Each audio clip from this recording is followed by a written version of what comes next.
नमस्कार, मैं हूं आशीष चित्रांशी और आप देख रहे हैं the news launcher. Middle east update और आधे घंटे के भीतर मिडिल ईस्ट अपडेट में जो वर्तमान में सीज फायर के रूप में आपको नजर आ रहा है, लेकिन सीज फायर के पीछे कितनी गर्माहट, तपिश और उबाल है, अगले 30 मिनट में अमेरिका से ईरान होते हुए चीन तक का हम खबरों का सफर तय करेंगे। और उस तपिश, गर्माहट और जो प्रेशर बिल्ट है, जो फिर से फटने के लिए बिल्कुल कगार पर है, फटने पर आमादा है, वो वहां तक हम लेकर के आएंगे। और इजराइल जो सेफ्टी वॉल्व को भी ब्लॉक कर रखा है, वो चाहता है फटे, उसके भी रक्षा मंत्री को सुनवाएंगे। वो कह रहा है कि अभी तो मुस्तफा खामनेई को मारना बाकी है। अमेरिका के ग्रीन सिग्नल का इंतजार कर रहा है वो इजरायली डिफेंस मिनिस्टर, जिसका नाम भी है इजराइल कॉड्ज। वो कह रहा है कि बस अमेरिका के सिग्नल का इंतजार है, हम खामनेई वंश मिटा देंगे, मुस्तफा को भी मार देंगे, जो नए सुप्रीम लीडर हैं। तो ये पूरी कहानी लेकिन शुरू होती है ट्रंप पर और खत्म होती है ट्रंप पर, क्योंकि ये साइकोपैथ, इसको समझ में नहीं आता है।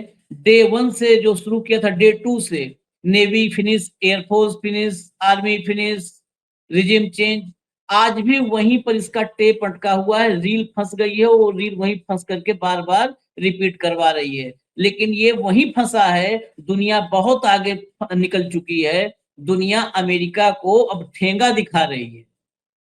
और वही हुआ है, जब पत्रकारों ने ट्रंप से पूछा कि परमाणु हमला ईरान पर करोगे क्या, बौखला गया। अरे करोगे नहीं करोगे, हाँ बताओ ना बताओ, क्योंकि खबरें तो बाहर आ ही रही हैं कि तुम तैयार थे, डैन केन ने भगा दिया था तुम। तो इस सवाल पर ये बौखला गए। अब इन जो ये सवाल इनसे हुआ, ये सवाल तो पूरी दुनिया में घूम गया। ये सवाल दुनिया में घूमा तो एक्सियोस, जो अक्सर व्हाइट हाउस के भीतर की खबरों को जो है देता है, अमेरिकी मीडिया हाउस, उसने खबर दे दी, खबर दी कि अभी जापान के साथ, जर्मनी के साथ ये कोशिश में था कि सब तैयार हो जाएं, तो जो समुद्री माइंस बिछाई गई हैं, वो माइंस को हम हटाएंगे माइन स्वीपर के जरिए। माइन स्वीपर के जरिए माइंस हटाना तो बहुत दूर की बात रही। देखिए 15 दिन के भीतर कई कार्यक्रम डायरेक्ट हिट एक्सरे में आपने देखा होगा, वो सिंगल सब्जेक्ट पर लेकर आते हैं, तो उसमें कई में आपने देखा होगा कि इस 15 दिन में ईरान अपनी तैयारियों में बहुत ढंग से लगा हुआ है। तो जो खबर है बड़ी, और बड़ी खबर यही है इस कार्यक्रम में, एक्सियोस की रिपोर्ट के मुताबिक, कि इस 15 दिन में कहाँ ये समुद्री माइंस हटाते, ईरान ने और बारूद बिछा दिया है समंदर में, यानी और माइंस बिछा दिए हैं पहले के मुकाबले। अब स्ट्रेट ऑफ होर्मुज में खतरा और ज्यादा बढ़ चुका है। उसके साथ ही अरागची जो विदेश मंत्री हैं, वो सामने आए और उन्होंने एक नई शर्त थोप दी, ईरान की जितनी सीज प्रॉपर्टी और पैसा है, वो सब रिलीज नहीं किए अगर, तो 48 घंटे के भीतर, ये एक एक खबर पर लोग एक एक वीडियो हम इसलिए कंपाइल करके ला रहे हैं, एक एक बनाया जा सकता है, 48 घंटे के भीतर सीज फायर टूट जाएगा। अब ये अमेरिका को बड़ी धमकी है, और ये ट्रिलियंस में है अमाउंट, ट्रिलियंस की प्रॉपर्टी है, जो पूरी दुनिया में ईरान की प्रॉपर्टी सीज कर रखी है इसने, अमेरिका ने। वो 48 घंटे में का टाइम दिया, अल्टीमेटम है 48 घंटे का ट्रंप को।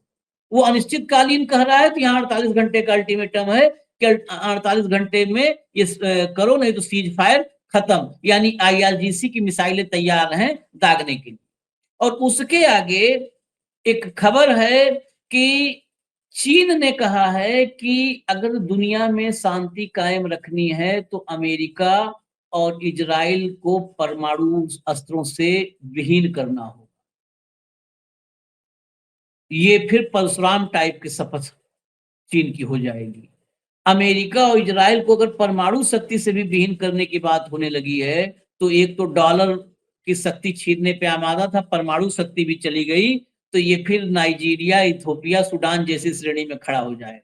लाइए भाव को एक एक खबर पर हम चलते हैं। भाव स्वागत है, जरा हेडलाइन लाओ भैया, शुरू करो। बिना समझौते के नहीं खुलेगा होर्मुज स्ट्रेट, ट्रंप का दावा घुटनों पर है ईरान, परमाणु हमले पर कही ये बड़ी बात। आगे हेडलाइन लाइए, घुटनों पर है ईरान, क्या ईरान पर परमाणु बम गिराएंगे? ट्रंप ने दिया ये जवाब, बोले ईरान के पास वक्त बहुत कम, ईरान के पास वक्त बहुत कम, ईरान के पास वक्त बहुत कम। ये तब बोल रहे हैं, ध्यान रखिएगा, कि इन्होंने अनिश्चितकालीन सीज फायर बढ़ाया है और आज जो उसमें एक मतलब टाइम फ्रेम भी रखा है तो 3 हफ्तों का रखा है। तो ईरान के पास टाइम बहुत कम है और ईरान इनको 48 घंटे टाइम दे रहा है, तो इनके पास टाइम बहुत ज्यादा है। चलिए जरा ट्रंप को सुनवा दीजिए, ट्रंप को सुनवाइए। You're such a disgrace. Did you hear what I just said? Vietnam. How many years was Vietnam? I understand, sir. But How many years was Vietnam? Well, I did my. I took the country out militarily in the first 4 weeks. I took it out militarily. Now what we're doing is sitting back and seeing what deal. And if they don't want to make a deal, then I'll finish it up militarily with the other 25% of the targets. We've hit 78% of the targets that we've wanted to hit. We've knocked out their manufacturing. We've knocked out their missile production. We've knocked out their drone production. We've knocked out everything. In some cases, when I say knocked it out, 70, 80, 90%. It's amazing what we've done. So I've done that within that period of time that I mentioned, but I don't want to rush myself, because every story says, oh, Trump is under time pressure. I'm not, no. You know who's under time pressure? They are. Because if they don't get their oil moving, their whole oil infrastructure is going to explode. You know what that means?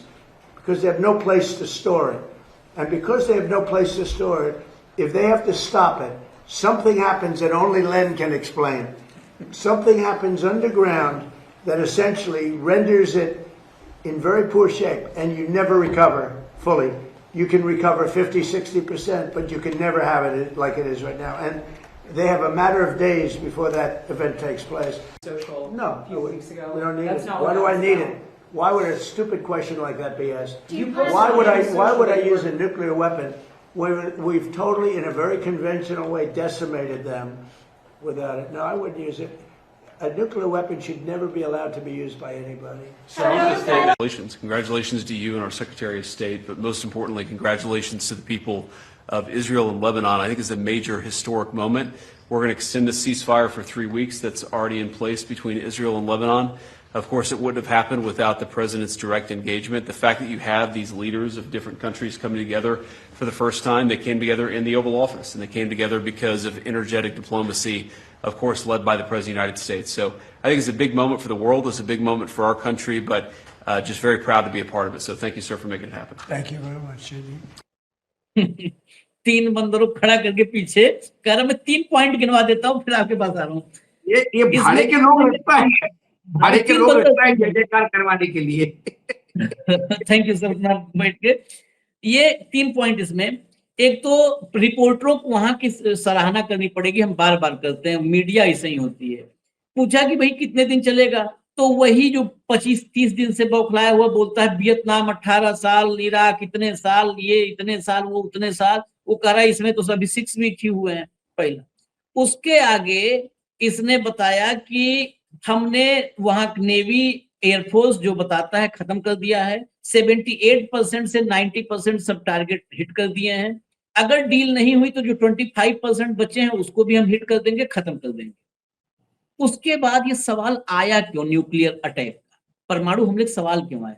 ये सवाल आया है white house से निकली खबरों में, जो खबरें अमेरिका में ही न्यूयॉर्क टाइम्स से लेकर वॉल स्ट्रीट जर्नल तक और वाशिंगटन पोस्ट तक ने खबरें निकाली कि इसने जो है न्यूक्लियर कोड की बात वहां पर की मीटिंग में, और न्यूक्लियर अटैक की बात, और डैन केन ने इसको मना किया और बाद में बौखला करके इसको बाहर भेजा गया, चिल्लाता रहा। तब ये सवाल हुआ तो कह रहा है कि व्हाट इज स्टूपिड क्वेश्चन, ये बौखला रहा है। और फिर उस बौखलाहट में सारी सफलता इन्होंने हासिल की है, और यही 3 सप्ताह के लिए पीछे अपने मुंह से बोल नहीं पा रहा था।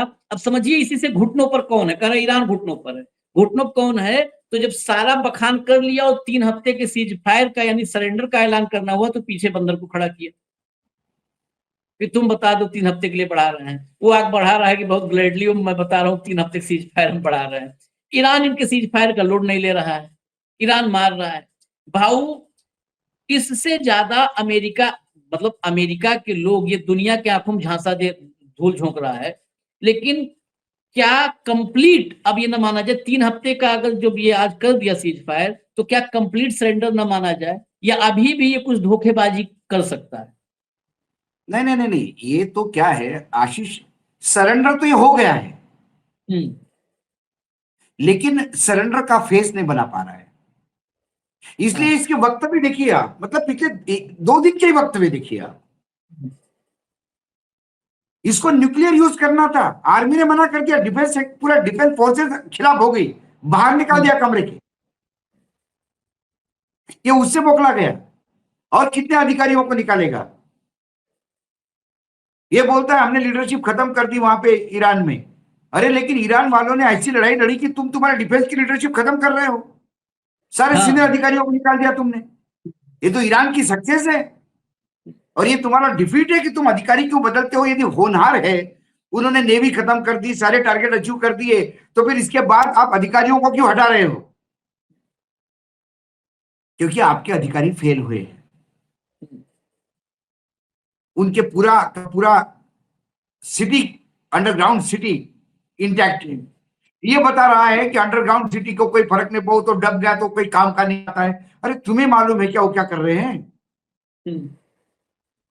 आप होर्मुज में एंट्री नहीं कर पा रहे अभी तक, हाथ ऊपर कर दिए। तो ये इसकी मजबूरी है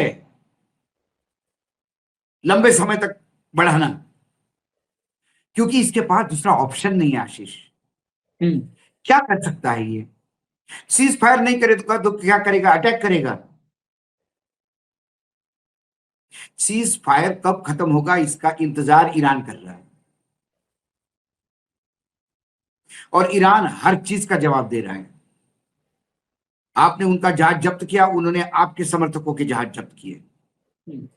आपने गोली चलाई, उन्होंने उठा के गोलियां चलाई उधर, हुती ने खेल कर दिया लेबनान, उधर से चला यमन से, वहां पसीना आ गया इनको मनदेब में।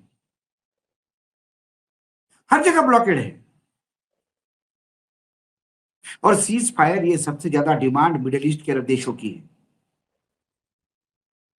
क्योंकि सीज फायर नहीं होगा तो फिर वो मार खाएंगे। ये बाबा बचाने की स्थिति में नहीं है। तो 3 सप्ताह तक सीज फायर हमने बढ़ाया। मांगा किसने आपको? आप युद्ध करने की स्थिति में नहीं है, इसलिए आप सीज फायर कर रहे हैं। आपने तो प्रयास किया था कि उनका यूरेनियम भी हाईजैक कर ले। 10-12 लोग मर गए, 2 बड़े चॉपर गए, 2 बड़े प्लेन गए। एक आदमी रेस्क्यू करने के लिए 12-12 लोगों की शहादत देनी पड़ रही है। आप इसको विजय कहते हैं? घनघोर पराजय है ये। और उस देश से, जिस देश पे आपने पिछले करीब 30 साल से सैंक्शंस लगा के रखे थे। 47 साल, 47 47 साल से जिस पे सैंक्शंस है, वो ईरान आपसे लड़ रहा है। इसका मतलब वो कितनी ताकत का है देख लीजिए आप। तो इसका ये फ्रस्ट्रेशन पे वो nuclear, why should I use nuclear? They are finished. If they are finished, withdraw from there. If they are finished, withdraw from there. और if they are not listening, 3 सप्ताह और हरमुज बंद रहेगा। इसका मतलब आपने सीज फायर किया, लेकिन हरमुज नहीं खुला, क्योंकि हरमुज खुलने का कंडीशन है कि आप ब्लॉकेड हटाओ। आप ब्लॉकेड हटाने को तैयार नहीं हो, वो हरमुज खोल नहीं रहा है, तो आपका सीज फायर किसको बेनिफिट कर रहा है? सीज फायर आपने किया था हरमुज खुलवाने के लिए, हरमुज बंद है। वो कहते कि आप ब्लॉकेड खोलो तो हरमुज खोलेंगे। अब वो ब्लॉकेड भी खोल देंगे तो वो बोलते था फ्रीज हमारे एसेट, हमको $1 ट्रिलियन के एसेट से वो वापस करो, तो हरमुज खोलेंगे। वो तो अब इसके नाक में नकेल डाल के बंदरिया जैसा नचा रहा है। हाँ, एकदम। 3 सप्ताह नहीं है, और 3 सप्ताह और आगे करेगा। लड़ने का मादमा नहीं है ईरान से। ना आर्मी साथ दे रही, ना नेवी साथ दे रही, ना एयरफोर्स साथ दे रहा है, घमासान मचा है वहां पे। ना कांग्रेस साथ दे रही, ना जनता साथ दे रही है। रोज इंटेलिजेंस एजेंसी रिपोर्ट ला रही है कि और भयावह स्थिति है। इसराइल ने फंसा दिया, इसे बुरी तरह फंसा दिया। मैं आपको मैंने दिखाऊंगा आगे बता दिया आपको। आगे जरा दिखाता हूं भैया। लाओ अगला ट्वीट लाओ। हाँ, ये देखिए, डेली ईरान न्यूज। अरागची ने बोला है, हालांकि बाइट जो भी इंटरनेशनली आई है, सब जगह है ये प्लेटफॉर्म पर, वो ऑडियो नहीं है, लेकिन फिर भी हम आपको लाएंगे स्क्रीन पर आपके। The strait of Hormuz will remain blocked until 11 trillion in frozen Iranian asset are released. If no proposal is presented within the next 48 hours, the ceasefire may end. Abbas Araghchi. Amount देखिएगा, 11 trillion. ये चीन की total economy का आधा amount. America की total economy, हम भारत की बात नहीं कर रहे हैं, अमेरिका की टोटल इकोनॉमी का 1/3 है। और अगर भारत की इकोनॉमिक बात करें तो करीब करीब 3 गुना है। 4 तिया 12, करीब करीब 3 गुना है। 4 ट्रिलियन पर है भारत की इकोनॉमी। ये भारत की टोटल इकोनॉमी से 3 गुना अमाउंट है। फ्रोजन जो एसेट्स हैं ईरान के, पूरी दुनिया में फ्रोजन एसेट्स हैं, जहां पर अकाउंट में पैसे थे, बहुत सारे एसेट्स। ये अमाउंट कह रहा है, ये बहुत भयंकर शर्त है। इस तो अलग एक खबर का वो है। 48 घंटे का टाइम, आप ये सारा का सारा रिलीज कर दीजिए, और नहीं रिलीज करेंगे तो सीज फायर खत्म हो सकता है। ये बयान सबसे खतरनाक बयान आया है। और आगे दिखा दीजिए जरा, वो जो जारी किया गया है फ्रेम, उसमें ऑडियो मिसिंग है, लेकिन फिर भी हम दिखा देते हैं। यही जो है जारी किया गया, और इसमें इन्होंने कहा कि एसेट फ्रीज कर, जो भी है उसको आप रिलीज करिए। इसके साथ एक खबर और जोड़ दूं, तब चलते हैं भाव के पास। ये खबर ध्यान में रखिएगा, बिल्कुल आप नोट करके। अगला लाइए, अगला एक्सियोस वाला लाइए। अब दोनों को जोड़ करके चलेंगे। करंट रिपोर्ट, ये एक्सियोस की रिपोर्ट है। करंट रिपोर्ट और क्लाइस रिपोर्ट, ये दुनिया भर के मीडिया हाउसेज के जो रिपोर्ट होती है, सबसे इंपॉर्टेंट और ताजा, उसका संकलन आप समझ लीजिए, कंपाइल करके लाते हैं। Just in, Iran has deployed additional naval mines in the Strait of Hormuz and shipping traffic has collapsed sharply. Axios, ये Axios की रिपोर्ट है, अमेरिकी जो है मीडिया ग्रुप की, जिसने अमेरिका में व्हाइट हाउस से जुड़ी मैक्सिमम खबरें पिछले जो है 50 दिनों में ब्रेक की। उसकी रिपोर्ट है कि जब से सीज फायर वगैरह चल रहा है, इसके बीच में ईरान ने स्ट्रेट ऑफ हॉर्मुज में जो पहले से नेवल माइंस थी, उसके अलावा और नेवल माइंस बिछा दी हैं। यानी समंदर के नीचे बारूद का जखीरा है। हटा दीजिए। अब ये दो खबरों के साथ भाऊ, 11 ट्रिलियन का एसेट और समंदर के नीचे बारूद का जखीरा। और देखिए आशीष, हार्मुज पे IRGC का कंट्रोल है। हार्मुज के मुहाने पे भी आप जा नहीं पा रहे हैं। हार्मुज के अंदर जाने की बात छोड़ दीजिए। आपने ब्लॉकेड जो किया है वो हार्मुज के मुहाने से कई किलोमीटर दूर आपने उसको रोका है। ठीक है, आपने अपने देश से झूठ बोला, पूरे दुनिया को झूठ बोला कि हमारा माइन स्वीपिंग का काम चल रहा है, वो 3 गुना ज्यादा स्पीड से चले, मैं बताता हूं। अरे तुम अंदर तो घुस नहीं पा रहे हो, माइन स्वीपिंग कहां कर रहे हो? हवा में तीर मार रहे हो, हवा में मार रहे हो। मतलब मेरे घर में स्विमिंग पूल बनेगा तो मैं स्विमिंग करूंगा करके बेड पे ही हाथ पैर हिला रहे हो। जापान ने मना किया स्वीपिंग बोर्ड्स देने के लिए, जर्मनी ने मना किया स्वीपिंग बोर्ड्स देने के लिए, जिनकी मास्टरी है इस पे। IRGC ने भी हाथ ऊपर कर दिया, हमको भी मालूम नहीं माइंस कहाँ है अभी। माइंस स्वीपिंग करने के लिए हार्मुज में एंट्री करनी होगी, और यदि हार्मुज में इनकी बोट एंट्री कर गई तो हार्मुज खुल जाएगा। 2 मिनट का काम है।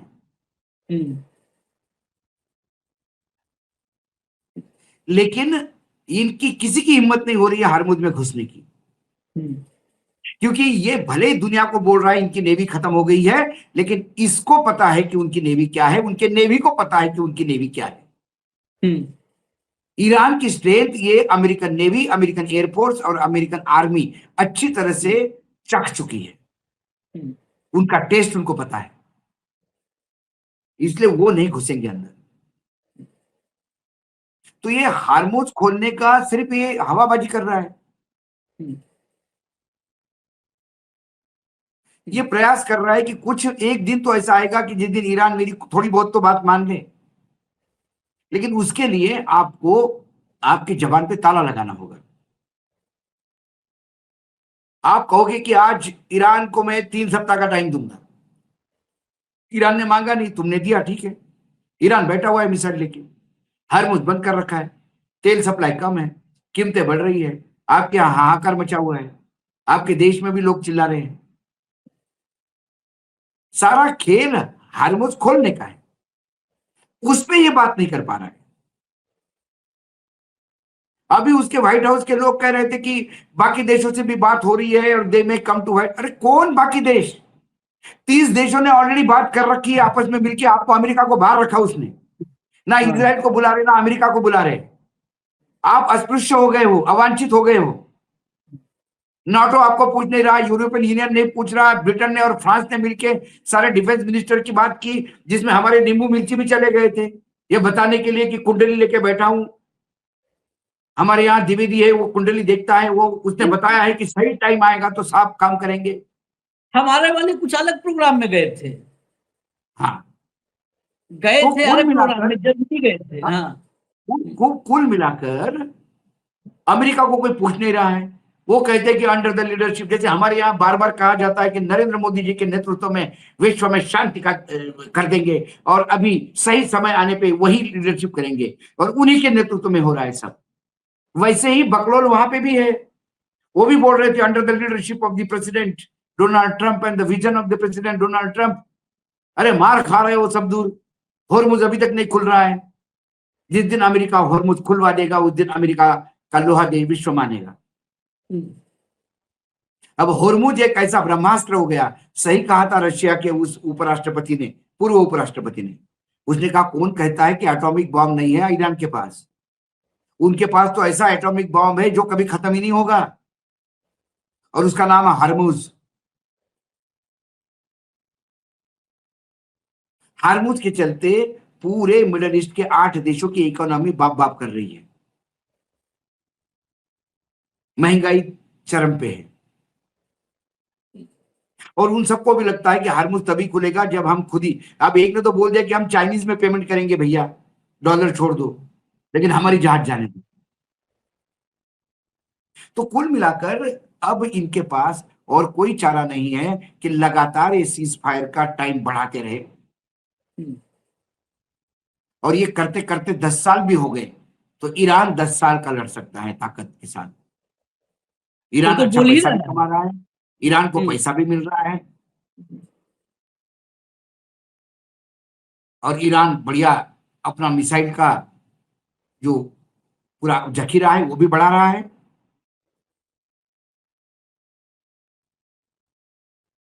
तो वो कुल तो मिलाकर इनके लगातार पास, बोल रहा है see they have कि no, हम see beggars are not the choosers, ये कहावत है अंग्रेजी में। हाँ, भिखारी का चॉइस नहीं होता। भिखारी के हाथ में जो भीख देता है उसको लेना पड़ता है उसको। कल भिखारी ये कहे कि मैं तो सिर्फ तंदूरी चिकन ही खाऊंगा या मैं तो रुमाली रोटी ही लूंगा भीख में, तो वो कोई नहीं देगा उसको। तो अमेरिका की स्थिति बेगर्स जैसी होगी। Beggars are not the choosers, so they have to decide whether to, they have no option but to decide again and again about the ceasefire. उससे बदतर स्थिति आपको बता देता हूं, उससे बदतर स्थिति। मैं इस खबर को नहीं रखा था इस कार्यक्रम में, लेकिन बीच में जब आपने चर्चा किया, हम अक्सर ऐसा होता है कि आप बोलते हो तो मैं कहता हूं भैया बोलते हो तो आप दिखाना ही पड़ेगा। आपने कहा ना कि कौन उसमें होर्मुज स्ट्रेट में कोई जा नहीं पा रहा है, कौन सफाई करवाएगा, कौन वहां से माइन स्वीपिंग करेगा। ये खबर इंडिपेंडेंट पर ये लगी है 3 घंटे पहले। ये खबर कल की है, मैं उस हिसाब से बताऊं जो एग्जैक्ट कल की खबर है। ये क्या लिखा है खबर में देखिए। होर्मुज जल डमरू मध्य में बारूदी सुरंगों को हटाने की तैयारी कर रहे अमेरिकी नौसेना के एक नाविक पर विचित्र हमला हुआ, वह घायल हो गए। ये विचित्र हमला क्या हुआ है बताता हूं। ये माइन स्वीपर होर्मुज स्ट्रेट में नहीं हुआ है, होर्मुज स्ट्रेट के तरफ एक वेसल जा रहा था। ये वेसल माइन स्वीपिंग वाला वेसल था।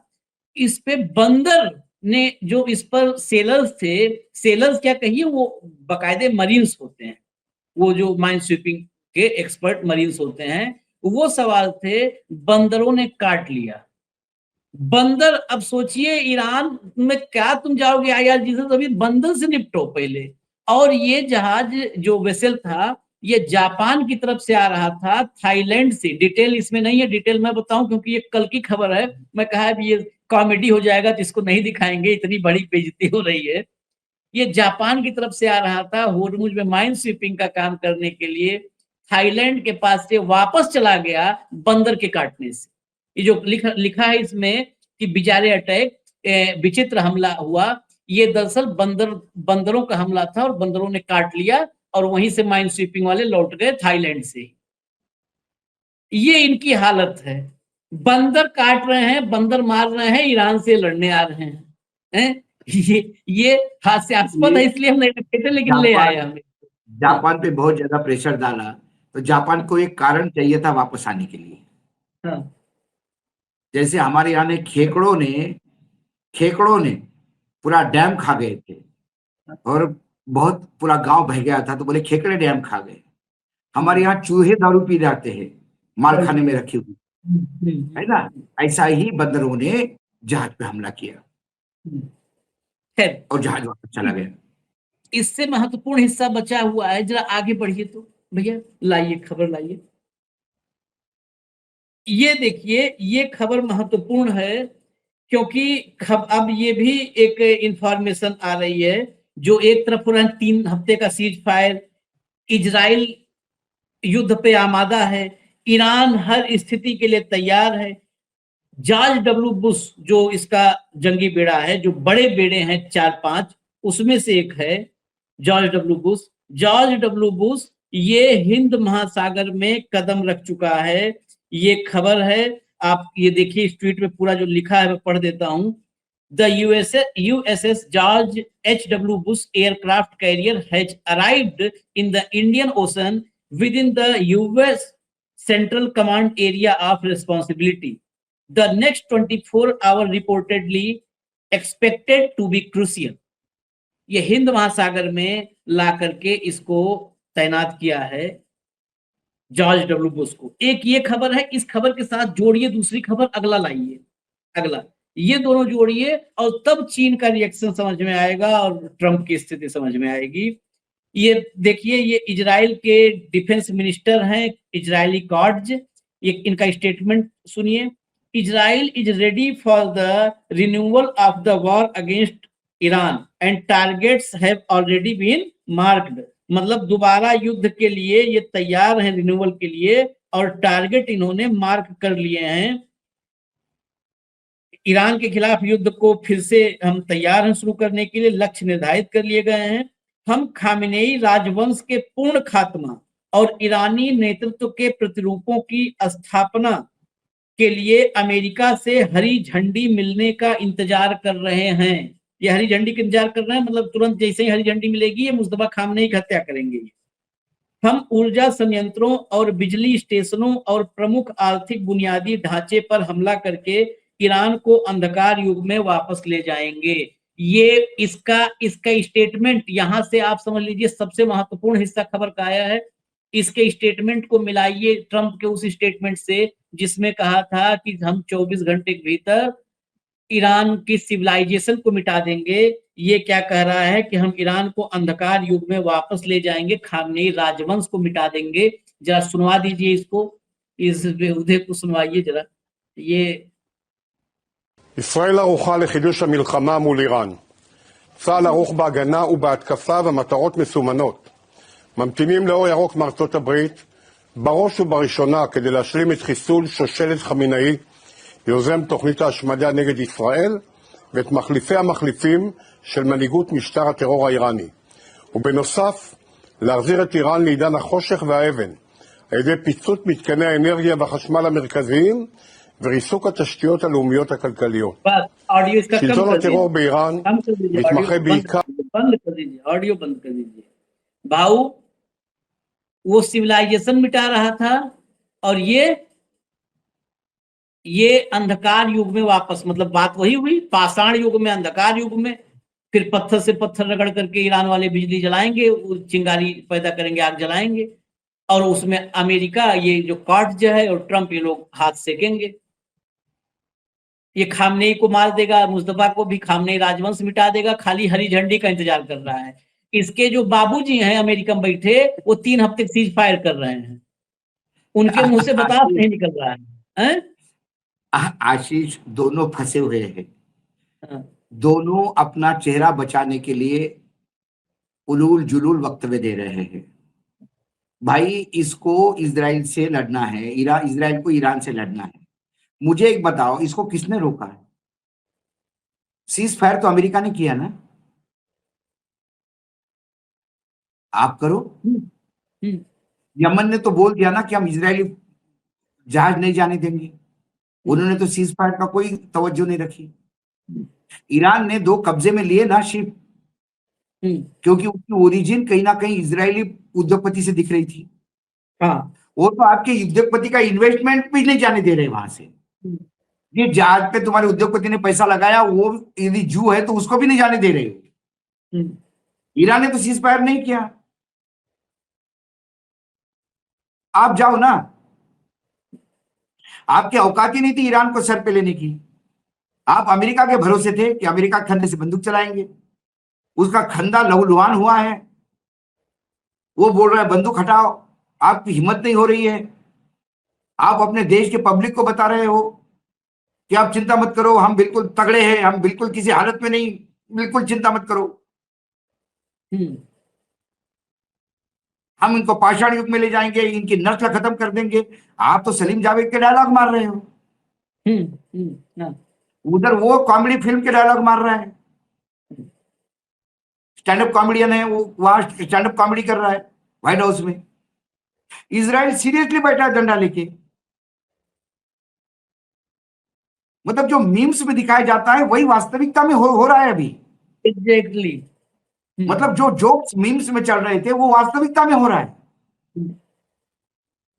आपकी हिम्मत है तो ईरान से 2 जहाज छुड़वा के लाइए, और मुझसे लाइए छुड़वा के। आपकी औकात है तो वहां यमन ने जो कहा कि Iranian ships will not be allowed, निकाल के दिखाइए वहां से। ईरान ने तो अपने जहाज निकालवाए तुम्हारे ब्लॉकेड से भी, आप करके दिखाइए। मतलब ये सिर्फ हवाबाजी है। अमेरिका ने सीज फायर किया तो 2 वीक तक तो तुम भी चुप बैठोगे। अमेरिका ने सीज फायर किया, तुमको क्या हो गया था? तुम तो मारते, तुम क्यों चुप बैठे हो? लेबनान से लेके हुती तक क्यों चुप बैठे? ईरान पे क्यों चुप बैठे? बताते हैं। जो ट्रम्प के पीछे वो 3 खड़े थे और बोल रहा था, उसने एक बात और बोली थी। वो सिर्फ अपना नहीं बताया था कि 3 हफ्ते सीज फायर, उसने उसमें ये भी कहा था कि इजराइल और लेबनान भी इजराइल भी फॉलो करेगा 3 हफ्ते सीज फायर लेबनान के साथ। ये अपना सीज फायर इनका व्हाइट हाउस से डिक्लेयर हो रहा है, और ये खामनेई राजवंश मिटा रहे हैं, अंधकार युग में ले जा रहे हैं। और अगर क्लियर करना है, अगला लाइए, अगला ट्वीट लाइए, कुछ भी छूटेगा नहीं। इस पूरे बुलेटिन को आप देखेंगे तो देखिए रिपोर्टर ने क्या पूछा, भी क्लिप सुनवाते हैं, पहले हम पढ़वा दे रहे हैं। रिपोर्टर ने कहा, are you angry at China for them sending stuff to Iran? क्या आप चीन पर क्रुद्ध हो, गुस्सा हो, वो ईरान को मदद कर रहे हैं, सामान भेज रहे हैं? ट्रंप ने कहा, no we do the same thing, don't we with other countries. नहीं, मैं गुस्सा नहीं हूं, क्योंकि हम भी यही काम करते हैं बाकी देशों के साथ। हम भी कोई देश युद्ध में होता है तो जो अपना एक पक्ष को, यूक्रेन को भेज ही रहे हैं, या तमाम ये काम करता आया है। पहली बार मुझे ट्रंप ईमानदार दिखा है। नहीं, कल तक ये बोल रहा था कि जो भी ईरान को मदद करेगा उस पे सैंक्शंस लगेंगे। हाँ, तो डर आदमी को देखिए, डर क्या करवाता है, ये डर है, यही कहा मैं कि डर ने इसको ये बोलने में मजबूर किया, क्योंकि ये चीन के खिलाफ कुछ नहीं बोल सकता। ये 2-3 बार बोला और पूरा प्रसाद पाया है, पूरा सत्यनारायण भगवान का प्रसाद पाया। सुनवाइए जरा, नहीं, ये देख नहीं, के वो मत यकीन करिए, प्रसाद पूरे औद्योगिक क्षेत्र को बटा है भाई। सबको चीन का हाँ, प्रसाद पूरा अमेरिकन इंडस्ट्रीज को बटा है। हम्म। सुनाइए भैया। I'll say. Are you angry at China for what they sent Iran? No, no, So there's some reporting today. no. I guess we do the same thing, don't we? With other countries. You know, it's like one of those things, but nothing it wasn't earth shaking. Yeah, I'll say. Are you angry at China for what they sent Iran? No, no, So there's some reporting today. no. I guess we do the same thing, don't we? With other countries. You know, it's like बस, one of हटा those दीजिए, things. हटा दीजिए, हटा दीजिए। आप ये देखिए, क्या इसकी बदतर स्थिति देखिए, हम आशीष बहुत जी, मेहनत करते हैं, दर्शकों से मैं कह दूं, फिर नहीं कहना चाहिए, आशीष जी, ये कड़ी आशीष तोड़ने के जी, लिए। क्या चाइना की पोजीशन हो गई है? हाँ, चाइना के हमारे संबंध क्या, इस पे छोड़ दीजिए, हाँ, लेकिन ये मानिए चाइना की क्या पोजीशन हो गई है कि चाइना ईरान को माल सप्लाई कर रहा है, ईरान से तेल ले रहा है, चाइना के जहाज निकल रहे हैं, कोई बोलने को तैयार नहीं, इनकी हिम्मत नहीं है चाइना को बोलने के लिए। और वो बोलता है कि हाँ चाइना के वो दोस्त है तो चाइना तो उसको मदद करेगा, लेकिन फिर दुश्मन का दोस्त अपना दुश्मन होता है। क्या तुम्हारी औकात है चाइना पे ये करने की? चाइना का आप रिप्लाई आप जिनपिंग को सुनिए ना भाऊ, ये हाँ। कह रहा है कि नहीं हमें कोई दिक्कत नहीं है भाई, हम भी करते हैं। और जिनपिंग को सुनिए, पहले ट्वीट लाइए भैया, ट्वीट लाइए। Breaking news, China's big decision. इसमें क्या है, चीन का बड़ा फैसला नहीं इसको कहेंगे, बेसिकली ये उन्होंने एक अपनी राय रखी, फैसला हो जाएगा तो बहुत बड़ी बात है। अगर दुनिया को तीसरे विश्व युद्ध से बचाना है तो इजराइल और संयुक्त राज्य अमेरिका को परमाणु हथियारों से वंचित करना, ये बहुत बड़ी बात है। हम क्लिप सुना रहे हैं, उसमें हम तो भाषा नहीं समझ पा रहे हैं, अगर इसमें होगा वो हिस्सा या तो हो सकता है इसके और पार्ट में हो, लेकिन जो क्लिप है, क्योंकि यहाँ पर हम लैंग्वेज समझ नहीं पा रहे हैं, इतना हम समझ पाए नीचे कि ताइवान को लेकर के तो साफ साफ बोला है कि ताइवान को हम यूनिफाइड करेंगे, हमारा हिस्सा है। जो अमेरिका ने अपना अड्डा बना रखा है उस पर तो सीधा सीधा बोला है। सुनवा दीजिए भैया। 同志们、朋友们、女士们、先生们，大家好。我们两 Compatriots on both sides of the Taiwan Strait are bound by blood ties thicker than water, and the historical trend toward national reunification is unstoppable. 大家拼搏进取，耕耘奉献。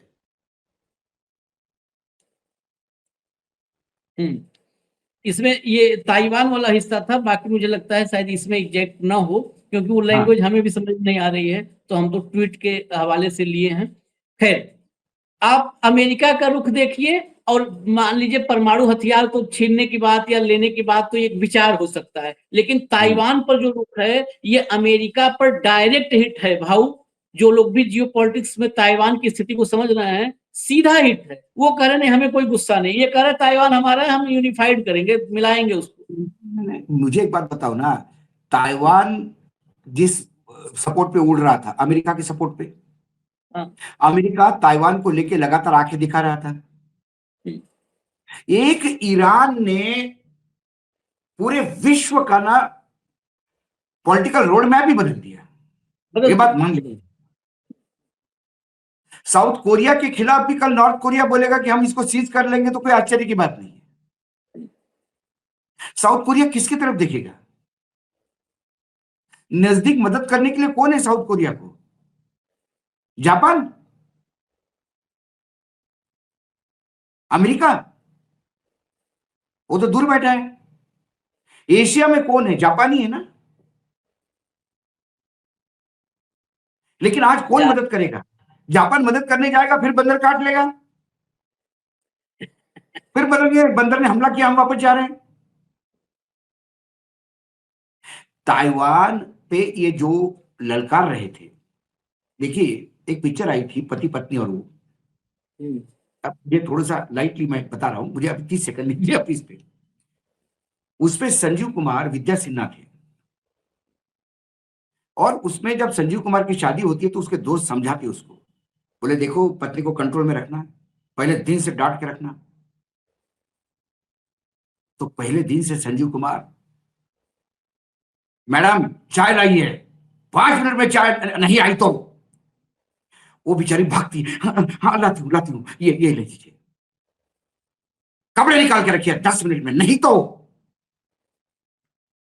वो सुबह 2 घंटे में पक जाती है। बोलते बाथरूम में गीजर ऑन करो, गर्म पानी आना चाहिए, नहीं तो वो गुस्से में बोलती, बोले नहीं तो क्या, ठंडे पानी से नहा लूंगा। बहुत बड़ा जोक था वो, बहुत बड़ा कॉमेडी सीन है। यही स्टैंड अप कॉमेडियन कर रहा है। चाइना ने माल भेजा तो क्या ना भेज दे, हम तो भेजते, भेजो बार भेजो। ये कॉमेडी हो गई। अब वो बोल रहे हैं हम ताइवान भी ले लेंगे। वो बोलेगा लेना नहीं चाहिए, लेना चाहते तो ले लो, हमारा क्या है, हमारा क्या है। इसीलिए बंद मुट्ठी 1.25 लाख की होती है, खुल गई तो खाक की होती है। ट्रंप ने अमेरिका की मुट्ठी ऐसी खोल दी कि अब लंका भी आंख दिखाएगा उसको। सिर्फ एक देश पूरे विश्व में जो उसको अभी भी ईगो को उसका हवा देता है वो भारत है। बस उसने काल हेल होल बताया भारत को। यहाँ पे रणधीर जायसवाल ने जवाब दिया। अरे रणधीर जायसवाल ने बोला कि नहीं, it was not a good taste. Good taste क्या है, मतलब वो आपको गाली देगा और आप कहोगे कि भाई साहब गाली नहीं, थोड़ा सा बुरा लग रहा है हमको, गाली नहीं देते आप, ये बात कर रहे हैं आप। उसको पता है अमेरिका का आज सिलिकॉन वैली जिसपे अमेरिका इतराता है वो कौन चलाता है? इनके पास दिमाग कितना है अमेरिकन के पास, ये व्हाइट हाउस दिखाई रहा है रोज। इनके आईक्यू का लेवल पूरे विश्व में ये स्टैंड अप कॉमेडियन दिखा रहा है। नहीं, लेकिन वो ऐसे कहने पे तो हमारा नहीं भाव। कल भारत के डॉक्टर्स निकल गए, कल भारत के डॉक्टर्स निकल गए, भारत की दवाइयां पहुंचना बंद हो गई अमेरिका, भारत का सॉफ्टवेयर का ब्रेन निकल गया, तो खाली कंप्यूटर पे हवाबाजी करिए। मैं इसमें एक बार खाली आपसे निवेदन करूंगा, प्लीज ट्रंप के आईक्यू लेवल से अमेरिकियों के आईक्यू लेवल को मत तोलिए, नहीं तो अगर हमारे आईक्यू लेवल को हमारे वाले से लोगों ने तोल दिया तो हम ज्यादा दिक्कत में आएंगे अमेरिका के मुकाबले। नहीं, विश्व में तोला जा रहा है, विश्व में तोला जा रहा है आशीष। तो सिलिकॉन वैली जो होती है भारत, हम क्यों कहते हैं भारत की बेइज्जती होती है? भारत का प्रधानमंत्री जब जाके गिड़गिड़ाता है तो 140 करोड़ लोगों का अपमान होता है। वही है हा? वो भारत को गाली देता है और हम गाली सुनते हैं हमारा प्रधानमंत्री तो 140 करोड़ लोग सुनते हैं। यही आग लगती है, यही आग लगती है। इनके आईक्यू से हम लोग क्या करेंगे? आज अमेरिका में क्यों उद्रेक है, क्यों अमेरिकन आज रस्ते पे है, क्यों कांग्रेस में आज हलचल है, पार्लियामेंट में क्यों उनके रिपब्लिकन पार्टी के लोग भी उसके खिलाफ बोल रहे हैं? क्योंकि हर अमेरिकन अपने आप को बेइज्जत महसूस कर रहा है। बिल्कुल। वहां का मीडिया बेइज्जत महसूस करता है। देश की स्वाभिमान के लिए लड़ने वाला मीडिया है, हमारे यहाँ पत्तल पैर चाटने वाला मीडिया नहीं है। हमारे यहाँ तो हम बेइज्जती भी नहीं फील कर पा रहे हैं, यही तो बड़े संकट है। हम बेइज्जती भी फील नहीं कर पा रहे हैं। बेइज्जती में भी हम इज्जत ढूंढ रहे हैं, नहीं फील ही नहीं कर पा रहे भाव। बेसिकली फीलिंग होती है, पहले तो फील तो हो कि हम बेइज्जत फील होने के लिए संस्कार चाहिए होते हैं आशीष। चलिए वक्त हो गया बहुत आज, क्योंकि कंटेंट बहुत सारा था इसलिए तो वक्त हो ही जाता, क्या करें हम। धन्यवाद भाव, बहुत बहुत धन्यवाद। खबरें अभी बहुत सारी बची हैं, उनको भी लेकर के आते हैं। नमस्कार।